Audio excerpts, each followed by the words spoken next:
This episode of Profiles in Risk is sponsored by Rice Insurance Executives. Rice is the number one place young professionals go to learn, network, and grow their insurance careers. Rice offers multiple resources to help build a successful career, such as networking, mentorship, training, recognition, education, scholarships, leadership opportunities, and more. They also host the Rice Leadership Summit and Award Ceremony, which is an awesome conference specially targeted at young insurance professionals. Membership in Rice is free. Join today at riceprofessionals.com. Hello and welcome to Profiles in Risk. This is your host, Tony Cañas, and today I have with me Silvia Diaz-Roa, co-founder at ClaimDeck. Silvia, thank you for joining me today. How's it going? Thank you, Tony. It's going well. I'm excited to be on here. Absolutely. Very excited to have you here.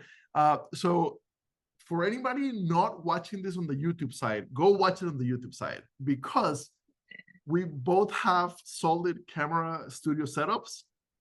So we look like $1 million right now, basically. Like I don't remember a prior podcast where both of us had such cool setups. So anyway, so definitely check that out. Nice. Also, Sylvia and I, she just reminded me, we met at Rice Leadership Summit 2023 in Fort Lauderdale. And I just happened to be repping one of the Rice shirts today, right? So It's such cool shirts. So yeah, for anybody who's not aware, RISE stands for Rising Insurance Star Executives, and it is an absolutely fantastic organization. It is kind of the young professional organization for the overall industry. It came from mostly claims people, but it is growing well beyond that. They have a award thing that I won a few years ago. And several other wonderful insurance people have won it, and now they have an in-person conference in Fort Lauderdale. 2023 was the second year, so if you're listening to this, you should join us for next year. It really is, whether definitely because you're young, so good, and you want to grow your career, or whether you're there because you want to recruit those young professionals, or any other reason. It really is a wonderful event. So Sylvia, normally I break the ice over the weather on where you're at, and you're in New York according to LinkedIn, but I am in New York. I broke the ice over Rice. I'll just jump right into it. We all give the guests the chance to give the elevator pitch. What is ClaimDeck? What is ClaimDeck? So ClaimDeck is a SaaS platform, so cloud-based platform that brings the claims professional and the legal professional into a shared space to collaborate transparently in real time, uniformly on litigated claims. So as you know, there's been a ton of investment on the front end of insurance in the customer acquisition and underwriting side. Now there's more innovation on the claim side, but there's this niche space that has just been sort of forgotten, which is the claims litigation space. And the reason why there hasn't been a lot of innovation in that area in the past is because it requires so much domain knowledge, because you need to know the litigation side of handling a claim. And for that, you need attorneys, and attorneys are just not known to innovate, which is what makes ClaimDeck so unique. Because my co-founder, Dwayne Hermes, he's been a practicing insurance defense attorney for the last 37 years. He's run insurance defense law firms, so he has seen it all. And he has trained a lot of attorneys on how to best, provide services to their clients. And so through that, I actually used to work at his law firm. We created a suite of reports just to better communicate with our clients. And we also started capturing a lot of data on litigated claims, which is super unique for a law firm to do. But all of that, and like getting the insights from that data is what then became ClaimDeck. So ClaimDeck is built on a ton of domain knowledge, years of experience, or more like decades of experience, but years of testing for sure, which is why it's so powerful. And even though we're a startup, we're still new in the space. We've been welcomed really openly by an industry that is usually hesitant to change, because it's just something that's really, really been needed. So we're very excited about what's happening and what's to come. Okay, this is very interesting. Okay, so I personally only spent a couple of years in claims. One of those years was at Farm Bureau as an express claims call center person. So I would take the claim for FNOL and then put it in the system. It was a simple claim. I would keep it myself. Otherwise, I would send it to the next level. And then at Nationwide, I did MedPay BI. No, excuse me, MedPay PIP. My best friend did BI, but neither of us did litigate it. And then I moved on to underwriting and sales management, and he kept growing within. You've done it all. And I've done a wide variety. So anyway, so my knowledge of claims hands-on is like not litigated at all, but I do I do engage with claims people handling litigated claims in many ways, right? So I do recruiting in that space. I do career advice for them, et cetera, et cetera. And I've had a few guests who kind of came from that space. But I've never seen what the back and forth between the counsel and the claims adjuster is looks like. I can definitely explain. So yeah, so exactly talk a little bit of what it looks like traditionally without claims, without a claim deck.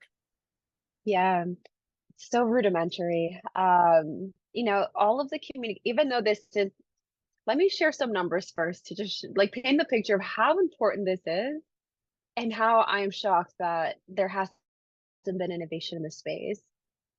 So the latest NAIC report, so like the industry report that everyone wants to report to, so the latest one, which is looking at 2022, showed that for all lines PNC, 13% of earned premium goes towards just litigated claims.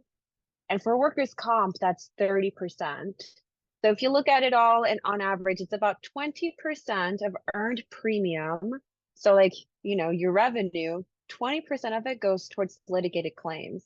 It's a huge expense for something that people aren't focusing enough on, but it makes sense. I mean, that number has been growing year over year. So in the last 3 years, at least, if you look at the NIC report, that number has grown 5% year over year. If you have any expense in your company that's increasing by 5% every year, you kind of want to look at it. And so I'm shocked that people don't. And, you know, we hear terms like nuclear verdicts and social inflation.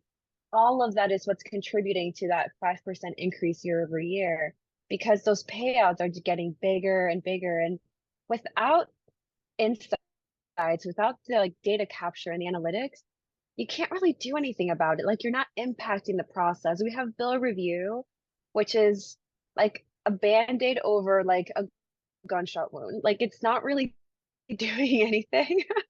So I'm excited for ClaimDeck and what ClaimDeck is doing. So to paint the picture of how things are currently done. So a claims adjuster, they get a claim, it goes into litigation. So, you know, most insurance companies have panel firms. So they assign it to a panel firm.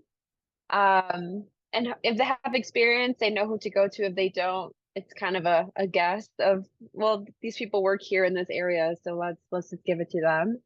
Because there aren't enough performance metrics either, but that's another issue that the ClaimDeck resolves. So this claims adjuster assigns the litigated claim to one of their approved panel counsel. That panel counsel does conflict checks and then says like, okay, I can handle this case. And then every 30, 60, 90 days, and then from then on every quarter, the attorney just sends a memo, so 3 to 10 to 20 pages long, just outlining everything that has happened in the last quarter on this case. So the claims adjuster is having to wait a quarter to see where this case is, even though it's a case that is very expensive and you kind of want to know in real time if anything big has happened. And it's all in different formats. I mean, who wants to read, you know, a 10-page memo? And you have to find the information. Like, it's all coming from like different attorneys and different formats. Trying to capture that data is impossible for one claims adjuster who's trying to handle like 150 claims at a time. So it's all kind of a mess, and it's all, you know, Word documents, PDFs, emails, and phone calls. There's zero data capture. So when everyone gets excited about like AI and the potential of AI in this space, it's like, okay, AI is great, but you need data to like build the model to then actually leverage AI. And so that's where ClaimDeck comes in, because now instead of the attorney just working in this siloed space on the claim, the attorney's working on the case in real time within ClaimDeck. You know, capturing all the different damages, evaluations, the liens, what's the current resolution strategy, summary of like depositions and what expert reports, just literally anything you could think of for a litigated claim. ClaimDeck captures in a structured way, in a super user-friendly way. So then the claims adjuster in real time, they're not having to wait every quarter, can know what is happening on their claims. And so this whole thing of nuclear verdicts and social inflation, the reason that's happening is because these files are just sitting there, and you're not, you know, tackling the issue right when it happens. And by letting it sit, it explodes. So ClaimDeck is just making it all real time, uniform, transparent, and then finally collaborative. Now there's like real, like the claims adjuster and the attorney can be in the same footing when they're talking about this case. Claims managers have better insights on what's going on. You know, partners can train their associates on how to handle a claim better. So I could go on and on and on about all the benefits of ClaimDeck, but it's just so much potential. This is fantastic. Absolutely fantastic. Okay. So thank you for painting the picture of what it was like before, and what it's like now. So claims adjusters are buried in work, right? And I'm sure attorneys are similar, but claims adjusters, which every claims adjuster I know complains about being buried, and having way too much pending. Okay, so I definitely understand the problem. The attorney side, which I don't know as well, the little that I know about attorneys, and you confirmed this at the beginning, is that they're not particularly innovative, right? And so why? So basically, I can totally see why for the insurance company and for the claims adjuster, ClaimDeck would be just a godsend, right? Yeah. But for the attorney, who tends to be conservative, who tends to be slow at adopting new technology, why would they want to work on ClaimDeck? Like it kind of sounds, you know, if I'm an attorney of 20, that's a great question. I've been doing things the same way. You're telling me I need to adopt a new system? Yeah. We were concerned about the same problem. Like we thought that was going to be a big barrier for ClaimDeck. But because ClaimDeck was born out of a law firm, we knew what the law firm pain points were. And I think that's, again, what's so unique about ClaimDeck. Like we weren't created by an insurance company. We weren't just on the insurance side. We came from the legal side. So we know the pain points for the law firms, including, you know, just training new attorneys. There's also high turnover in the insurance defense side. So if you need to onboard someone to a new claim, they're having to read pages and emails and find all this information. And ClaimDeck, it's all already there for them.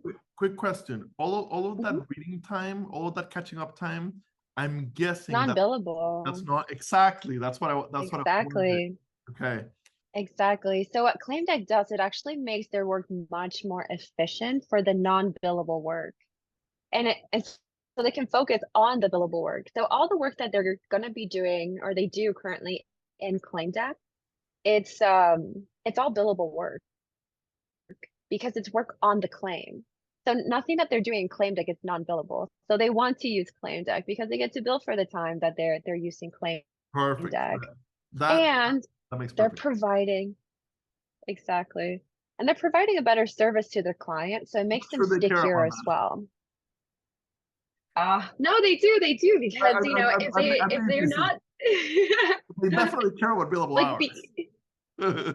It's true, and they want the adjusters to send them more claims. At the end of the day, the volume should be on getting more claims and not just billing more hours on an individual claim. So ClaimDeck allows that stickiness. Yeah. That makes sense. What kind of results are you seeing from the attorneys when it comes to, because I'm sure you're tracking some of this stuff, Mhm. That helps lower non-billable hours by how much? Yeah. So we did a study and I mean, it was like an insane number. So I won't share it because we just need a lot more data Okay, okay, to okay. really refine that number. But one thing I'll say is it is helping them become just better at their work. One thing we have seen from like, but like without using ClaimDeck and using ClaimDeck, there are like 7 metrics that we have shown that are significantly improved. Okay, So some of them are more for the carrier side. So one, legal spend is reduced fantastic. because you're just more efficient real time. You're just getting the case resolved as soon as possible. And because of that, your case life is reduced, so legal spend is reduced. And so the third one is indemnity. That's the one that shocked us. Indemnity was so the resolution amount, the final payout that the insurance company does, that was reduced by like 50% just So hold because on, you're on top ho- ho- 50%. hold on, Cap. Hmm. Uh, It sounded like you said 50, like 50%. Yes. Not 15, 50, half. No, Holy half. crap. I know. I will say this was by a highly motivated law firm that Okay. so the case study, let me paint the picture for the case study. It was from like a book of business by an MGA. And it was all, like I think it's like premises cases. They were all very much the same, but there were thousands of them. And so those claims were divided between 5 different law firms. One of them was a law firm that used ClaimDeck. The other 4 just, handled the claims as they usually do.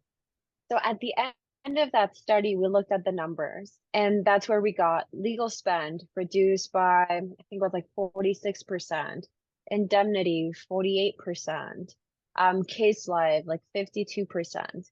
So using ClaimDeck significantly impacts that, LAE, your bottom line, those expenses for the insurance company.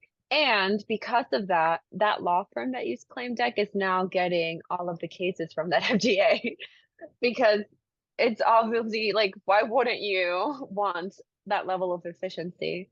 Now, we're not expecting all law firms to get those numbers. I mean, like I said, this is a highly motivated law firm. But I mean, any company reducing their expenses in this area by 10%, Oh my that's God. huge. Yeah, 10% is absolutely life-changing. So Exactly. yeah, that makes perfect sense to me. Okay. So a listener, whether they're carrier side or Mhm. law firm side, Legal and side. they're probably carrier side for my listeners. Okay, Mhm. so listener that runs a claims department listens to this and yeah, they want to see it in action. What's the next step? How do we book a demo? What and and what does the integration process look like if we do proceed with you guys? Yes. So that's also an area where I think ClaimDeck is leading the charge.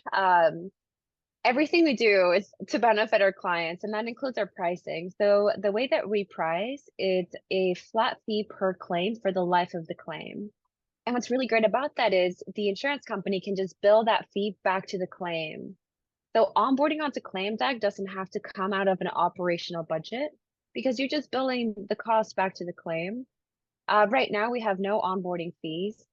All of the training, all of the data migration, we handle that with your team because we know that's like the first step, the first barrier to like getting started. So we made sure to get rid of that barrier by providing all of the support possible.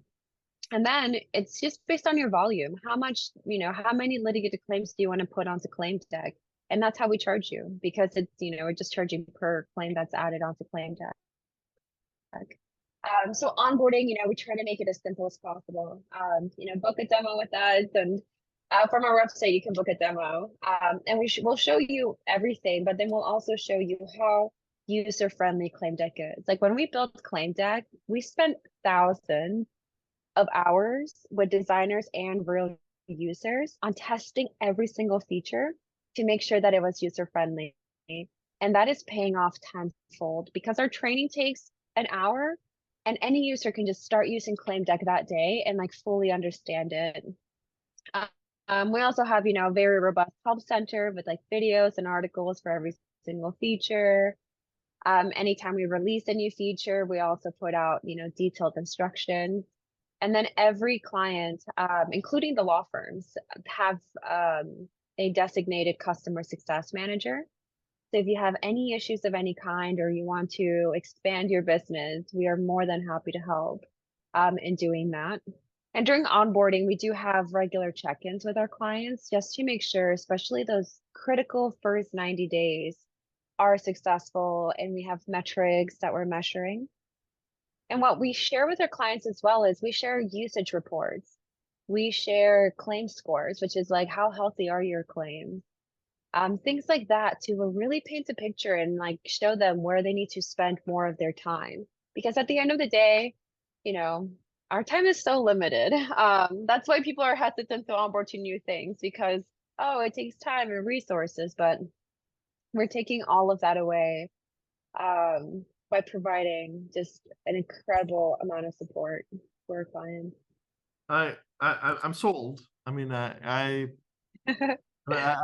not. Good. I don't know what to ask because it's not my world, but it definitely it definitely fits into my existing understanding of claims and litigation and everything I've heard about it, going to hundreds of conferences and chatting with thousands of people about it. So yeah, this makes a ton of sense. We are recording on July. The spring conference season is kind of over. Where might we see you you guys in the fall? Will you be at InsurTech Connect? Will you be at Connected Claims? Where might be Yes. Do you know already? We'll definitely be at ITC because everyone will be there. We will also be at what is the InsurTech Summit in New York at the end of September. Okay.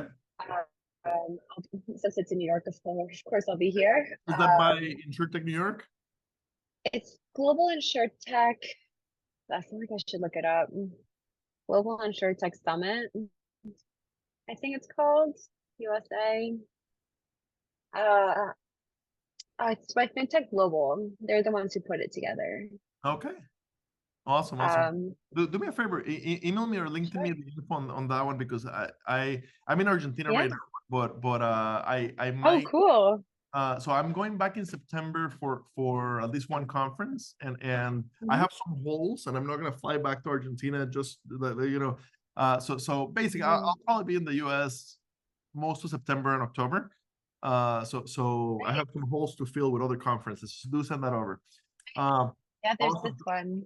So I'm always curious how people ended up running an InsurTech. So in your case, you're co-founder of a legal InsurTech, a legal tech InsurTech.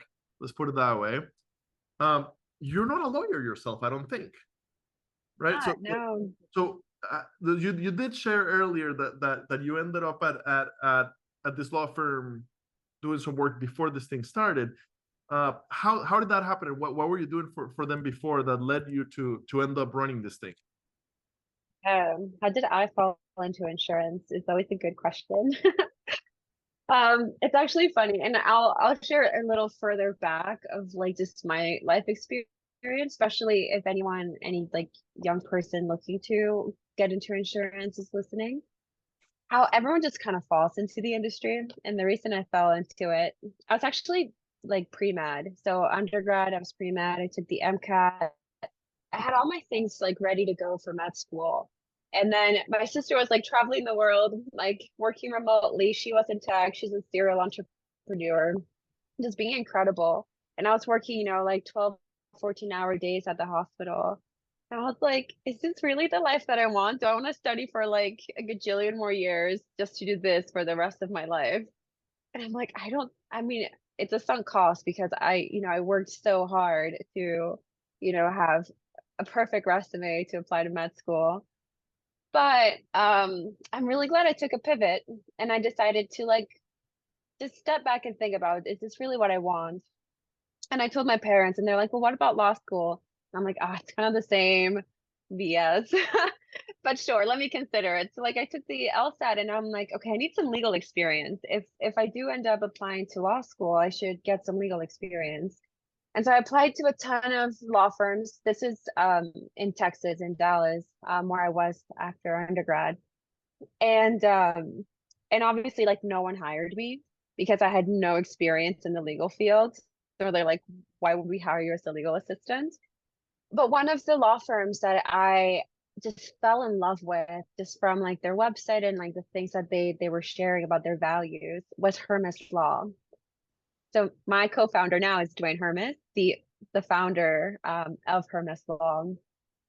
And they really valued so for every case that comes into Hermes Law, a percentage of that goes to like of the legal fees for that goes towards a nonprofit called Pro Estemi. And that nonprofit does a lot of really awesome work in Dallas and Honduras and now in Colombia, which is where I'm from.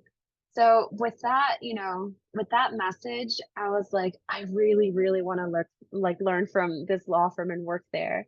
So I emailed all of the partners at Hermes Law and I'm like, please just give me an interview, like give me a chance. And I think because I bothered everyone, they're like, okay, we should at least give her an interview. They interviewed me. We all liked each other, but obviously I had no experience, so I didn't get the job. But they had this project that they needed an intern to do. And so I'm like, you know what? I'll start at the bottom and just work my way up. And sure enough, like that project was actually digitizing all of the paper documents and putting them in our digital document management system. And in that process, I got to learn the life of a case from beginning to end. And Hermes Law, it's an open office. It's so unique in the way it looks. Like it does not look like any law firm you have ever encountered. It was like the partners didn't have their own offices. It was literally all like a tech startup almost, which was great for me because that's how I got to learn what are all of the duties of anyone. Like what does a partner do? What does a legal assistant do? Case administrator? How does a law firm function? And I love learning. So I learned so much and I started writing down all of these processes and eventually created like the Hermes Law procedure manual. And then from that, I was gonna still go to grad school, but they asked me, they're like, would you mind deferring for a year and doing our digital transformation? And I'm like, you know what? I'm really enjoying what I'm doing right now. I want to explore this more. So yes, I'll defer for a year and do this. And doing that digital transformation is what allowed me to research what is all the legal tech that is out there and realize that there's nothing for insurance defense because insurance defense is so unique. You have your plaintiff's attorney, that you have the attorney and the client, and that's it. That's the extent of that relationship. In insurance defense, you have the insurance company, the client, and the attorney. And you have like so many rules between the insurance company and the attorney about what the attorney can do. And there's like specific billing and all of that these other legal tech doesn't take into account. So I'm like, okay, there's this hole in the space that there's nothing out there for insurance defense law firms. So they're not able to deliver their services at the highest level to their clients because there's no tech to help them do that. And so in a working session with Dwayne, we came up with the idea that it's ClaimDeck. And so that's when I was supposed to decide whether I was going to go to med school or law school, and I went to business school. So I'm like, we're going to start a business. I need to learn how to like build the business. And so we started building ClaimDeck while I was at business school, which was like the best experience in the world because I got to apply what I was learning in class, like in real time in building a startup. And so yeah, that's sort of how I fell into insurance, very randomly working for Hermes Law. And then that's how ClaimDeck was born. Just one summer we came up with this idea and now we're here. And it's been such a fun journey. A fantastic story in so many ways. Number one, I've got to say, I love how nonchalant, but like modest and easygoing you tell this story. For the listeners, go look at her LinkedIn. Like you've got a bachelor's in neuroscience and biochemistry from Wesleyan, and 2 masters from Yale. Yeah, Right. So like an MBA and overeducated. right? So and absolutely, and you and like, as you describe your experience, like I went to Iowa State University twice, and like the way you're describing it, I would have never known that you went to an Ivy League. So anyway, it's just and I love the fact that you're from Colombia. Also, I'm from Costa Rica. But Yeah, so much in that story. Number one, I love that the pivot. I love that I always thought I would go do medicine, but check that out. Turns out it's not what I want to do, and then, like, taking the time to rethink that. So many people don't, and they end up in the wrong careers. true. And then I also love the persistence in getting into the law firm. Young listeners, you have nothing to lose if you passionately want to work at a specific company. You have nothing to lose by putting yourself out there. And I think you called it annoying, but if done well, it's not always annoying. What do you have to lose? Either they don't know you exist, or you've annoyed them, right? Like what the difference between those two things are just not that different, and it just might work out, right? So be creative, get yourself in front of them, especially if you're passionate about what they're doing and how they're doing it. I also love the fact that their values really attracted you to them, because I spend all day 100%. telling insurance and insurtech employers that how important values are, and living to those values to the younger generations. I think we're both millennials. I'm an older millennial. And to Gen Zers, those things really, really, really do matter. So yeah, a absolutely fantastic story. I'm so happy to hear where it led you, and thank you for sharing the story with me and the listeners. Look forward to see you guys continue to grow. It looks like you've been there for about 3.5 years. So it looks like you guys are at the point where the product is definitely kind of like ready for action. It's not just an idea on the back of a piece of paper, or just a nice UI in the back end. So listeners, if you're interested, I will tag Silvia's LinkedIn on the show notes, and ClaimDeck, and look forward to have you back on the show in a year or two after you guys you're rocking our industry. Thank you so much for your time today. Thank you. Really wonderful.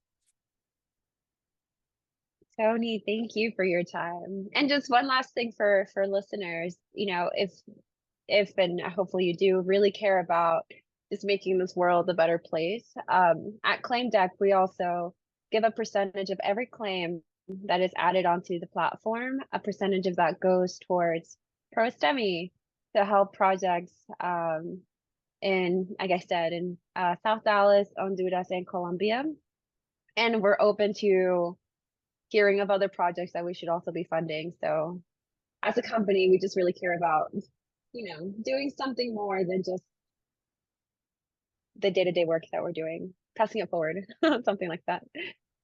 Mic drop. I really can't add much to that. Thank you so much.